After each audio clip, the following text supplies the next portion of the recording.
Hello friends, मैं नीता भास्कर आप सभी लोगों का अपने यूट्यूब चैनल पर स्वागत करती हूँ। और हम एनसीईआरटी 11th क्लास की पढ़ रहे थे और हमने इसमें 6 चैप्टर शुरू किया था और 6 चैप्टर में एक वीडियो मैंने अपलोड कर दिया था।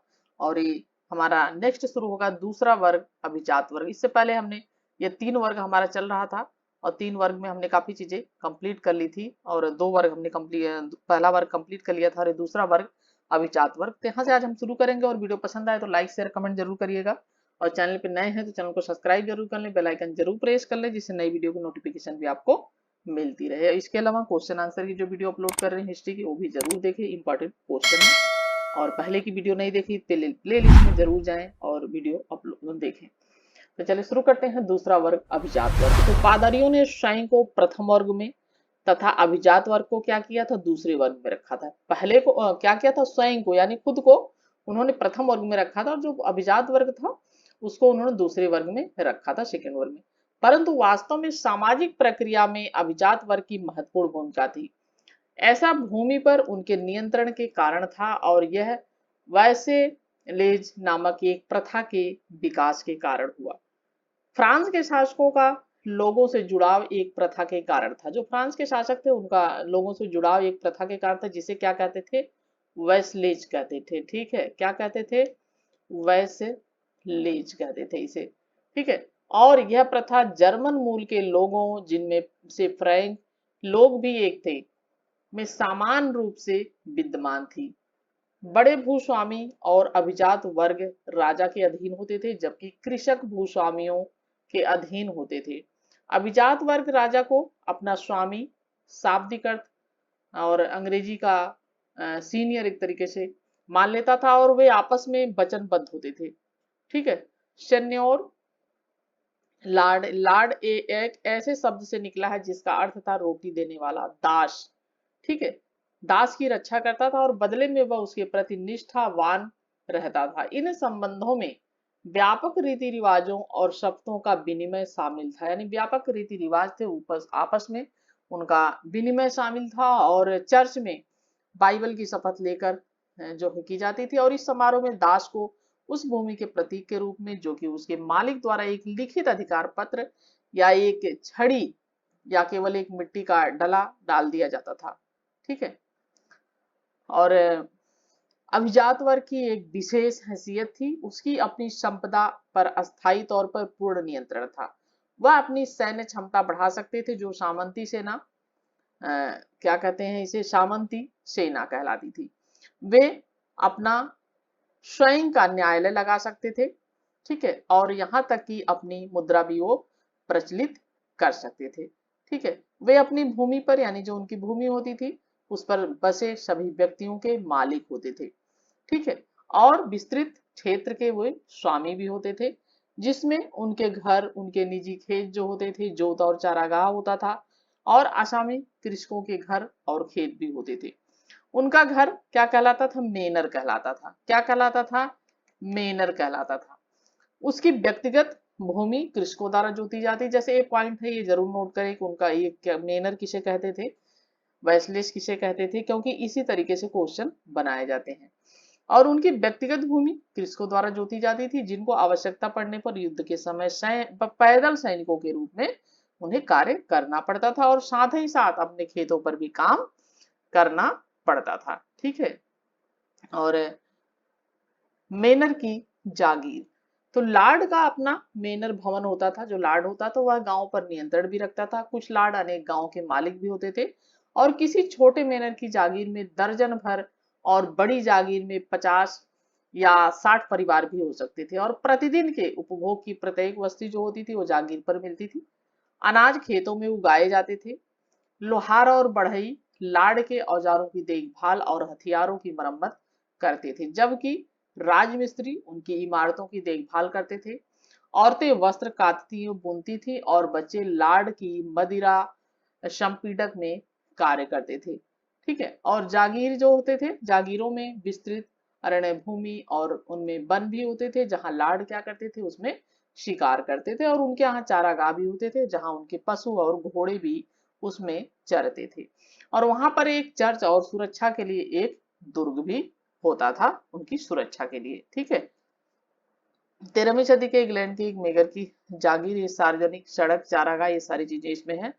पतझड़ के बीज बोना, ये सब चीजें, मेरेगर, गिरजाघर, भवन, तालाब, चक्की, ये सब चीजें इसमें दिखाई गई हैं।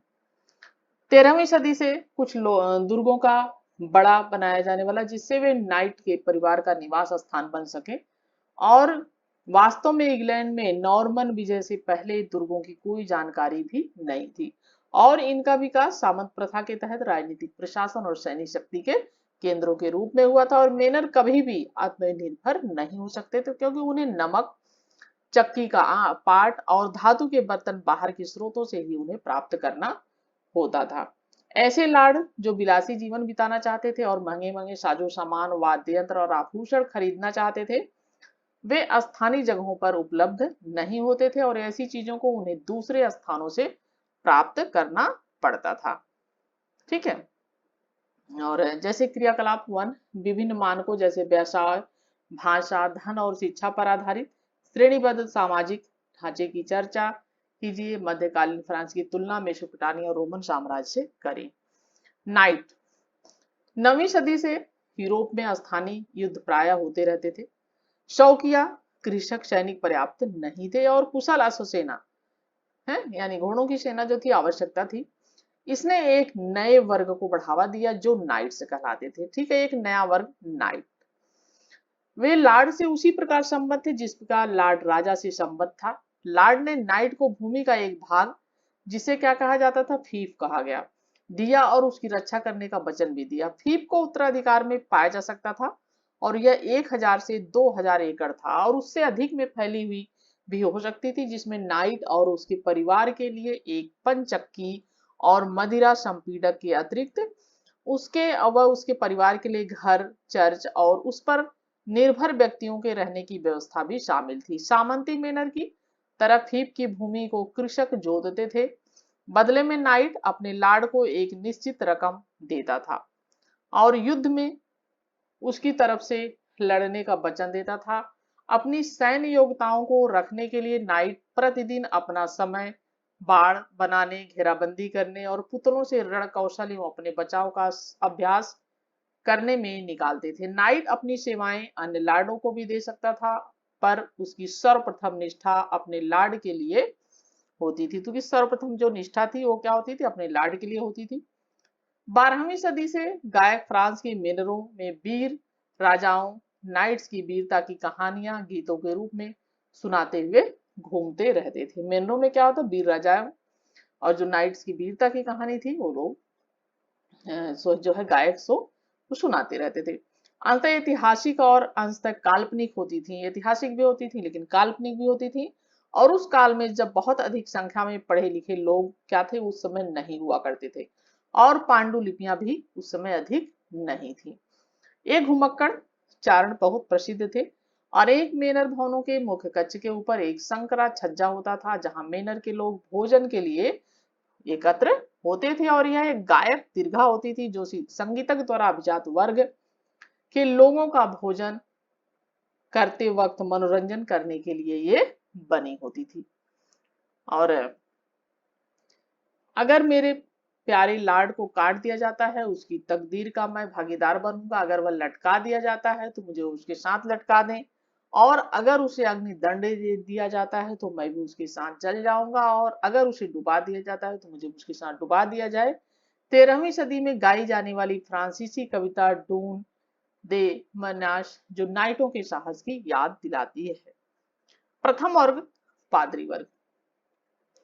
कैथोलिक चर्च के अपने नियम होते थे।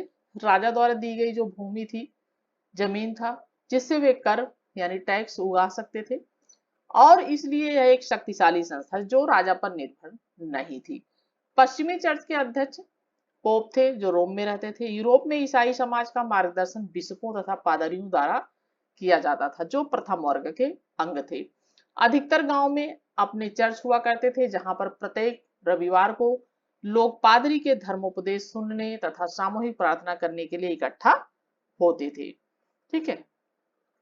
प्रत्येक व्यक्ति पादरी नहीं हो सकता था। जैसे कृषि दास पर प्रतिबंध था, शारीरिक रूप से बाधित व्यक्तियों पर और स्त्रियों पर भी क्या होता था, प्रतिबंध था। जो पुरुष पुरुष पादरी बनते थे वे शादी नहीं कर सकते थे, यानी जो पुरुष पादरी होता था वो शादी नहीं कर सकता था। धर्म के क्षेत्र में बिशप अभिजात माने जाते थे। बिशपों के पास भी लाड़ की तरह विस्तृत जागीरें थी और वे शानदार महलों में रहते थे। चर्च को एक वर्ष के अंतराल में कृषक से उसकी उपजों का 10वां भाग लेने का अधिकार था, जिसे टीथ कहते थे। अमीरों द्वारा अपने कल्याण और मरणोपरांत अपने रिश्तेदारों के कल्याण हेतु दिया जाने वाला दान भी आय का एक स्रोत था। चर्च के औपचारिक रीति रिवाज की कुछ महत्वपूर्ण रस्में सामंती कुलीनों की नकल थी।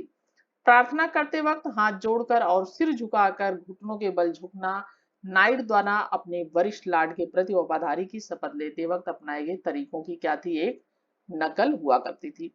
इसी प्रकार ईश्वर के लिए लाड शब्द का प्रचलन एक उदाहरण था, जिसके द्वारा सामंती संस्कृति चर्च के उपासना कक्षों में प्रवेश करने लगी और इस प्रकार अपने सांस्कृतिक सामंती रीति रिवाजों और तौर तरीकों की चर्च की दुनिया में अपना लिया गया था। ठीक है। भिक्षु चर्च के अतिरिक्त कुछ विशेष श्रद्धालु ईसाइयों की एक दूसरी तरह की भी संस्था थी।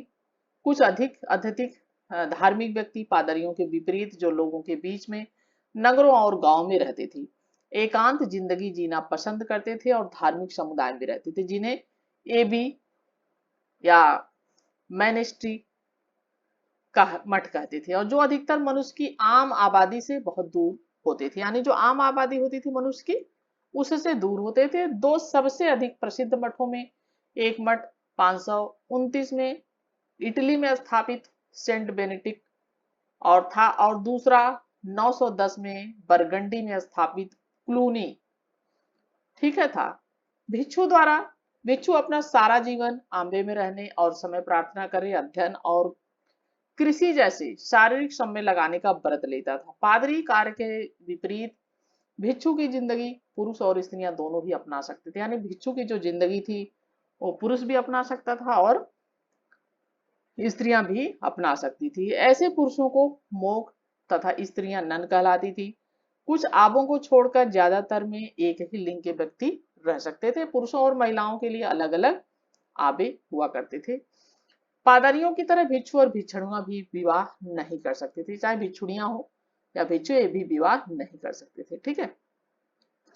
10 या 20 पुरुष स्त्रियों के छोटे समुदाय से बढ़कर मठ अब सैकड़ों की संख्या के समुदाय बन गए, जिसमें बड़ी इमारतें भूजागीरों के साथ साथ स्कूल या कॉलेज और अस्पताल संबद्ध थे, और इन समुदायों ने कला के विकास में योगदान दिया। आवेश हिल्डेगार्ड, बाद में देखेंगे हम इसे, 135, एक प्रतिभाशाली संगीतक था जिसने चर्च की प्रार्थनाओं में सामुदायिक गायन की विकास की प्रथा में महत्वपूर्ण योगदान दिया। 13वीं सदी से भिक्षुओं के कुछ समूह, जिन्हें प्रायर कहते थे, उन्होंने मठों में न रहने का निर्णय लिया। 13वीं सदी से वे एक स्थान से दूसरे स्थान पर क्या किया, उन्होंने घूम घूम कर उपदेश देते और दान से जो दान मिलता था उससे अपनी जीविका वो चलाते थे। मैनेस्ट्री शब्द ग्रीक भाषा के शब्द मोनोस से बना है, जिसका अर्थ होता है ऐसा व्यक्ति जो अकेला रहता है। ठीक है, मैनेस्ट्री शब्द।